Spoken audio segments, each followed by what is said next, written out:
warahmatullahi wabarakatuh.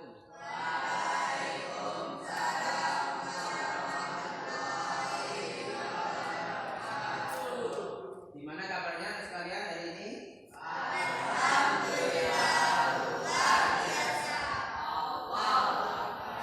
Sudah siap? Assalamualaikum warahmatullahi wabarakatuh.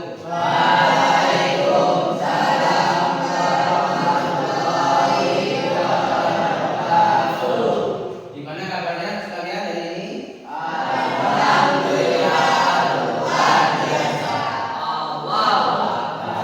Sudah siap menerima pelajaran hari ini?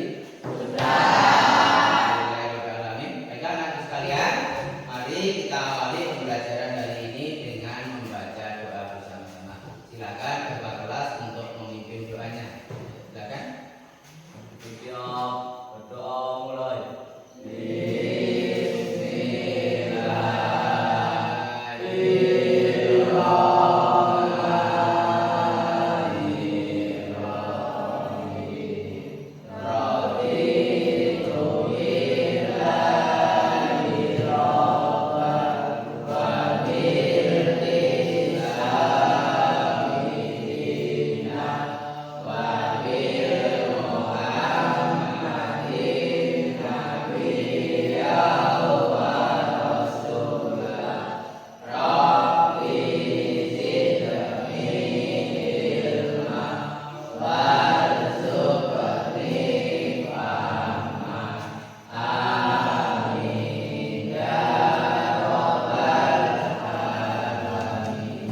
Kita lanjutkan.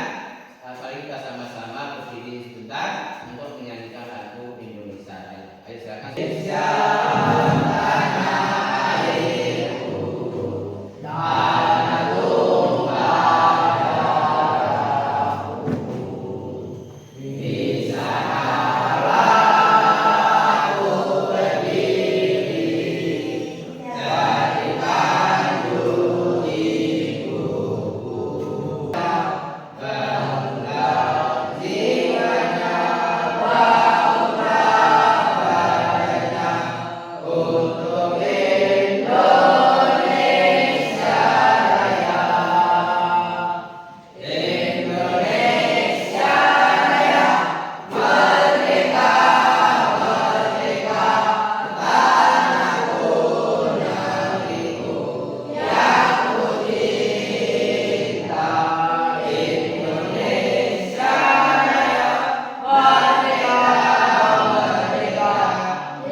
Silakan semuanya untuk duduk kembali. Absen kehadiran dari kalian semua. Untuk itu saya absen ya untuk hari ini. Aisyah Mawati, Aisyah Dinda, Dwi Karista Putri, Nadia Giovanni, Yuda Juliana. Hadir semuanya ya?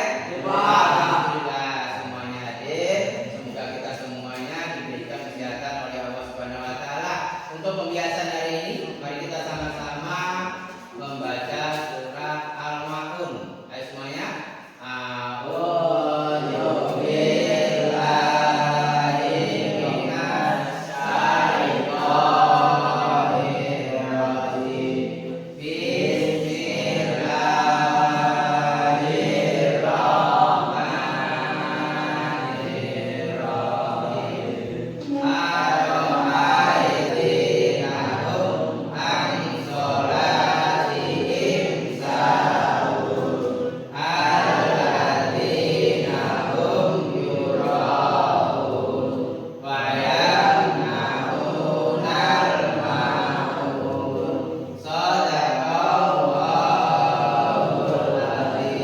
Alhamdulillahirrahmanirrahim. Kita semua sudah membaca surat Al-Maun.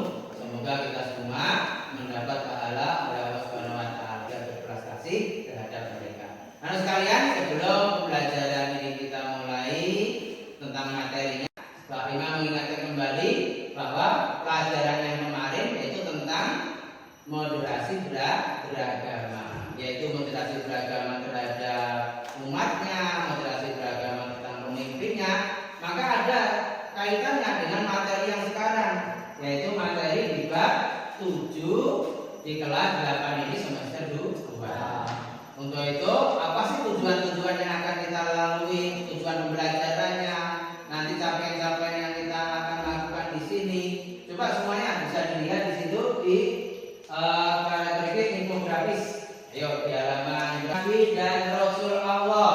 Maksudnya apa? Kita sebagai generasi digital diharapkan nanti bisa mempunyai sifat yang berkarakter, yang mempunyai sifat-sifat seperti Rasulullah Shallallahu Alaihi Wasallam pada pagi hari ini. Setidaknya ada 3. Yang pertama apa? Meyakini bahwa Allah Subhanahu Wa Taala telah mengutus Nabi dan Rasul. Kira-kira paham nggak dengan apa yang dimaksud dengan meyakini Nabi dan Rasul? Belum. Ada yang belum paham semuanya? Ada yang sudah paham? Belum. Nah, nanti kita akan bahas apa sih yang disebut dengan meyakini Allah Subhanahu Wa Taala itu mengutus para Nabi dan Rasul. Kemudian yang kedua, kalian nanti diharapkan bisa mengerti tentang mempercayai berbagai tugas kenabian dan kerasulan. Kira-kira di sini ada nggak yang sudah tahu tugas para Nabi dan Rasul?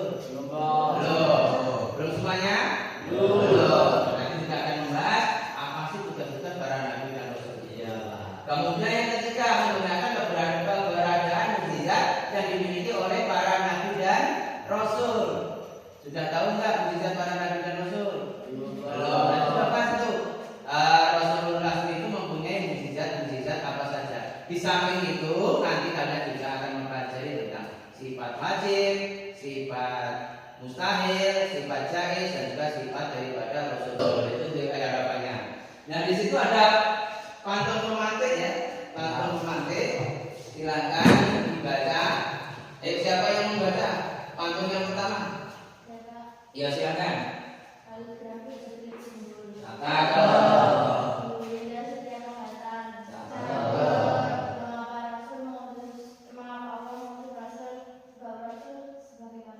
Ya, tepuk tangan untuk kita semua.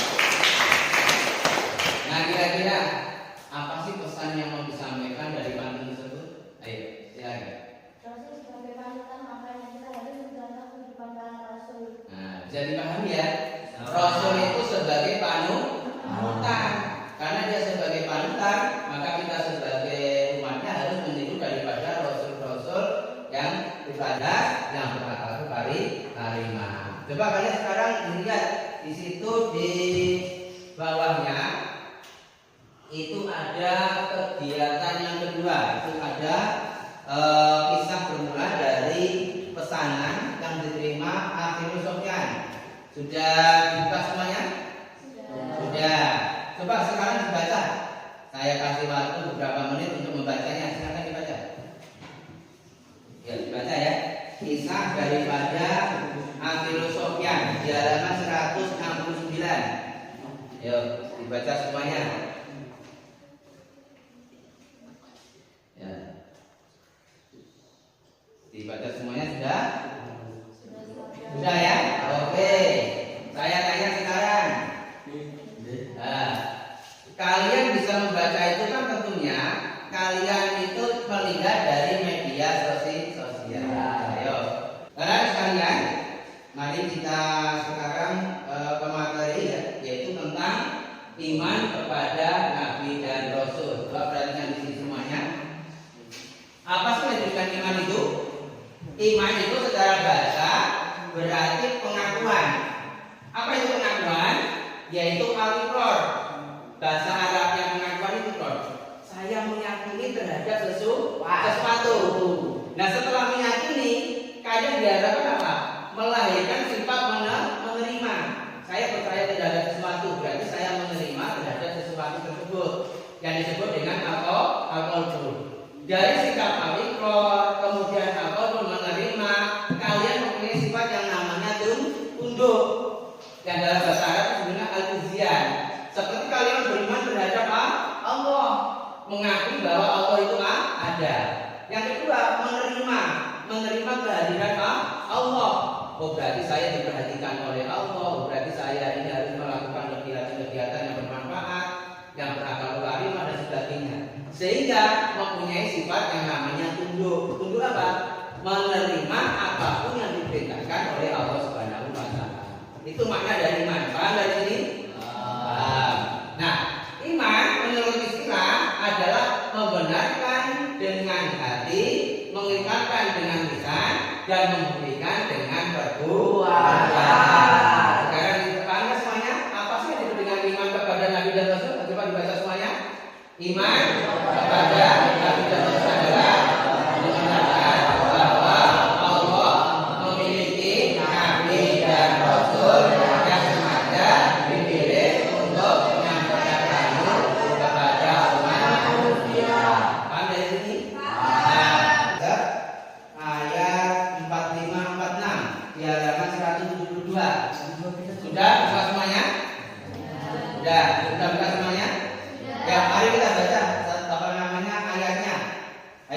A'udzu billahi minasyaitonir rajim. Bismillahirrahmanirrahim. Ya ayyuhan nabiyyu inna arsalnaka syahidan wa mubasysyiran wa nadhiran wa da'iyan ila Allahi bi'idnihi wa sirajan munira. Shadaqallahul adzim. Ayo, siapa yang mau membacakan artinya angkat tangan. Saya Ya, silakan dibaca. Yuk. Wahai Nabi. Nah, sudah dibaca artinya semuanya? Nah, itu termaktub atau ada maksud tujuan. Di situ ada tugas para nabi dan rasul.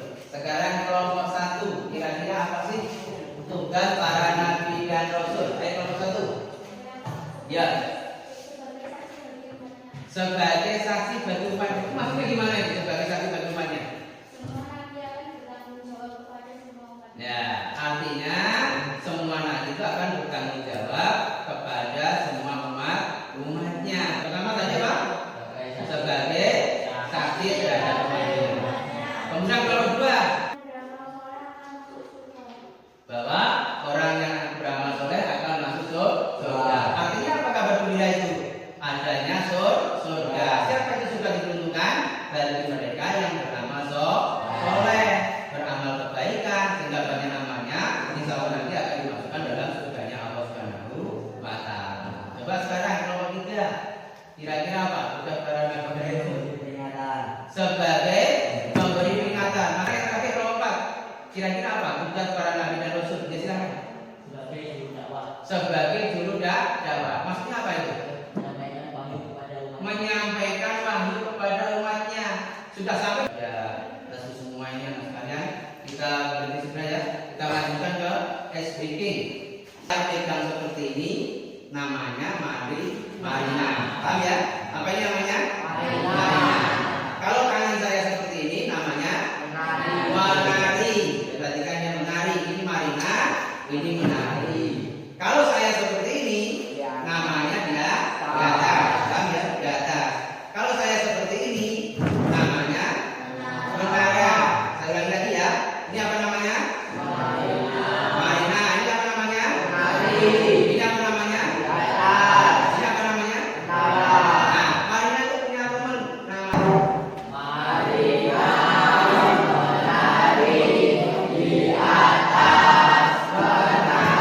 apa namanya berfokus. Saya masih belum yang banyak yang belum fokus ini. Ya, perhatikan saya. Apa yang saya pegang nanti kalian menggerakkan sambil menyanyikan. Siap? Oke. 1, 2, 3. Silakan.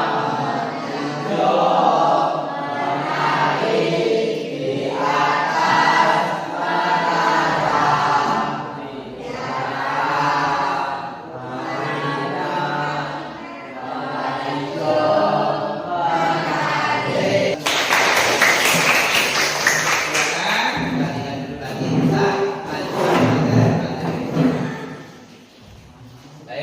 Saya ikuti tadi. Apa namanya sudah tadi. Ya. Sekarang tentang mukjizat bagi nabi dan rasul. Mukjizat dalam bahasa Arab itu disebut dengan ajazah, yang berarti apa? Melemahkan. Melemahkan apa? Melemahkan terhadap musuh-musuhnya. Seperti Nabi Musa alaihissalam, ketika tukang-tukang sihir Fir'aun melemparkan tongkat berubah jadi ular, maka nabinya Nabi Musa juga diberi Allah berupa mukjizat. Tongkatnya juga dilempar berubah menjadi ular. Ajazah berarti melemahkan. Mukjizat secara istilah adalah peristiwa luar biasa yang terjadi pada diri seorang nabi dan rasul. Contohnya Nabi Muhammad pernah Isra Mi'raj, yang di mukjizat itu dibagi menjadi dua. Yang pertama apa? Mukjizat bersifat material, bisa dilihat mudrat, bendrawi, lokal terjadi pada saat itu, tidak bisa terjadi kepada di saat berikutnya. Contoh, ketika Nabi Musa melemparkan tongkat pada saat itu saja, tidak bisa berubah. Misalkan tongkatnya sekarang masih ada dilempar, dia tidak bisa berubah menjadi ular. Itu namanya bersifat material, bendrawi dan lokal. Contohnya seperti juga contohnya Nabi Nuh ketika membuat perahu. Nabi Ibrahim juga kan tidak mempan. Tongkat Nabi Musa berubah jadi ular dan membelah lautan. Nabi Isa bisa menghidupkan orang mati dan menyembuhkan penyakit. Nabi Muhammad bisa membelah rembulan. Itu juga mukjizat-mukjizat yang diberikan Allah kepada para rasulnya. Dan mukjizat yang paling besar yaitu mukjizat Al-Quran. Apa itu? Mukjizat yang bersifat non-materi. Karena apa? Al-Quran ini bisa digunakan sepanjang zaman. Bahkan sampai akhirat pun semuanya akan digunakan daripada Al-Quran. Paham semua dari sini belajarnya? Oke, paham? Nah, materinya sudah selesai. Sekarang kalian silahkan setiap kelompok untuk melaksanakan tugasnya. Tugasnya kelompok 1, perhatikan. Nanti aku memaparkan, mempresentasikan atau mendeskripsikan ya tentang sifat wajib bagi Rasul. 4 yaitu mengenai tentang sifat-sifat dan juga karakteristik daripada Rasul Ulul Azmi. Paham semuanya? Paham semuanya? Silakan saya bagikan satu persatu, silakan dikerjakan tugasnya. Ini sifat wajib bagi Rasul. Silakan kalian beri pemaparan ya. Nanti dipresentasikan di depan semua. Yang nomor 1 tentang iman, sifat wajib bagi Rasul. Kemudian terus.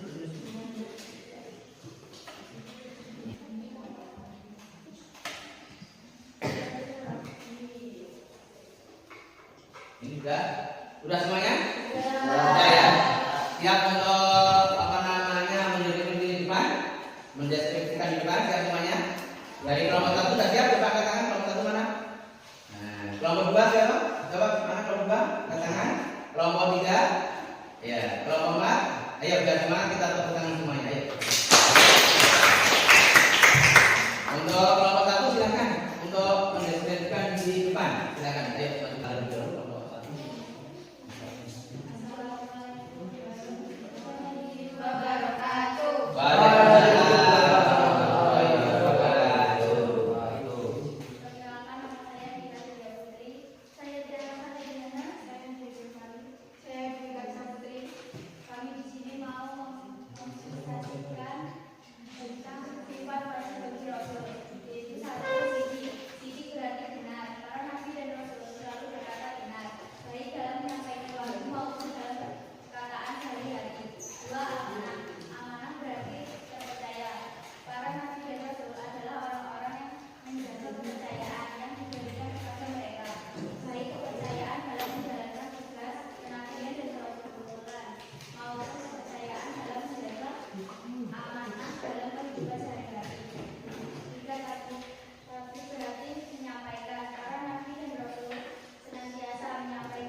Waalaikumsalam warahmatullahi wabarakatuh. Bagus ya. Pertanyaan yang disampaikan tadi yaitu tentang sifat wajib bagi Rasul. Sekarang balik itu. Sekarang sifat wajib bagi Rasul ada berapa sih? Ada 4. Yang satu apa artinya? Nah, yang kedua apa artinya amanah? Yang ketiga apa artinya?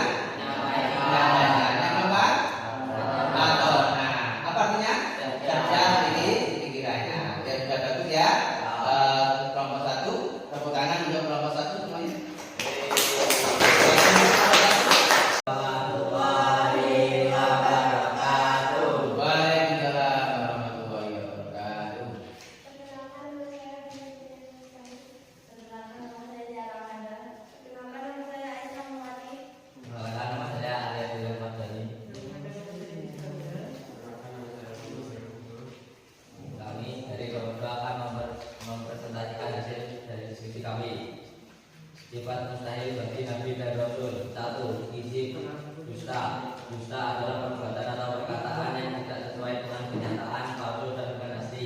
2. Khianat, tidak dapat dipercaya. Khianat adalah perbuatan yang membenci Allah Subhanahu wa taala dan berdampak negatif bagi diri sendiri dan orang lain. 3. Kitman, menyembunyikan. Kitman adalah menyembunyikan atau menahan sesuatu yang seharusnya diketahui banyak orang. 4. Balada, bodoh. Balada adalah bodoh atau gemuk. Balada merupakan salah satu sifat mustahil yang tidak mungkin dibeli oleh para rasul. Ya. Udah ya. Tadi apa yang dibahas oleh kelompok kedua? Ayo coba kelompok tiga tentang sifat mustahil bagi Rasul. Ada berapa sifat mustahil? Ada 4. Sifat mustahil apa?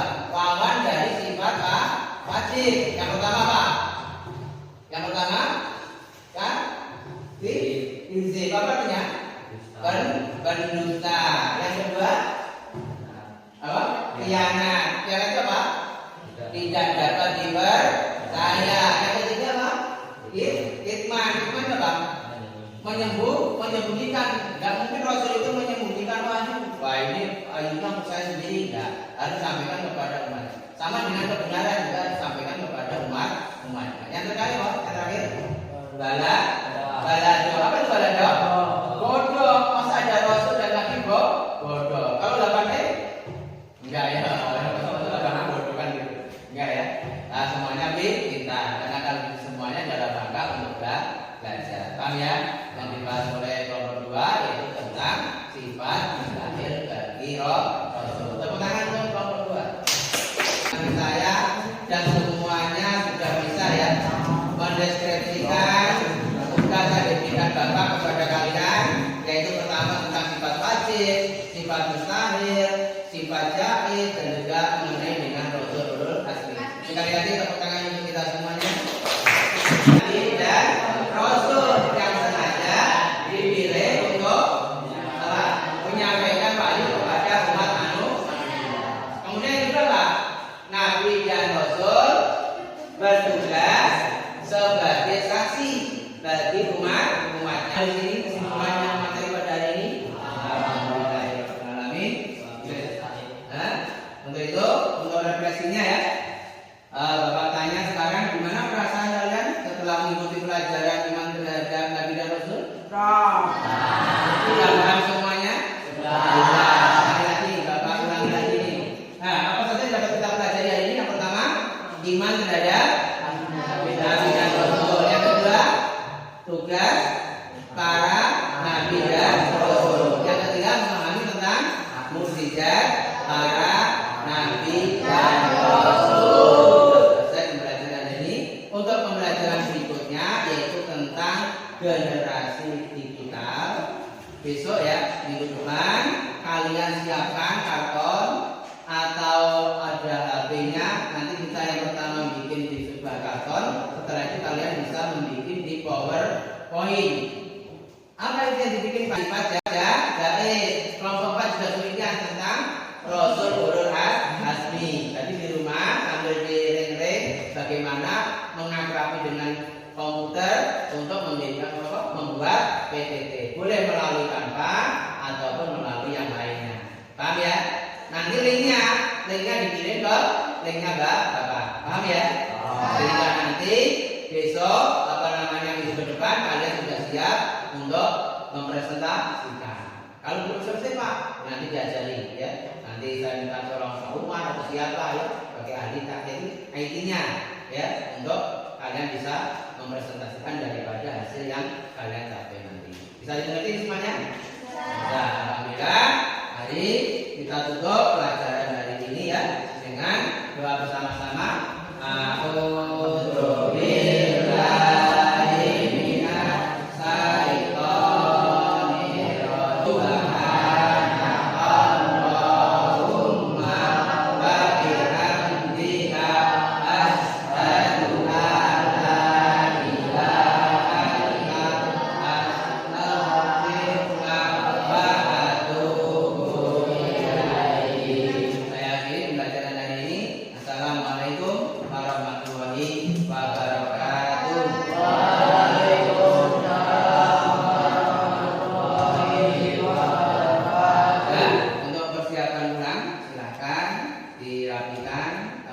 sepatunya seperti sedia kala. Ayo dirapikan semuanya. Kita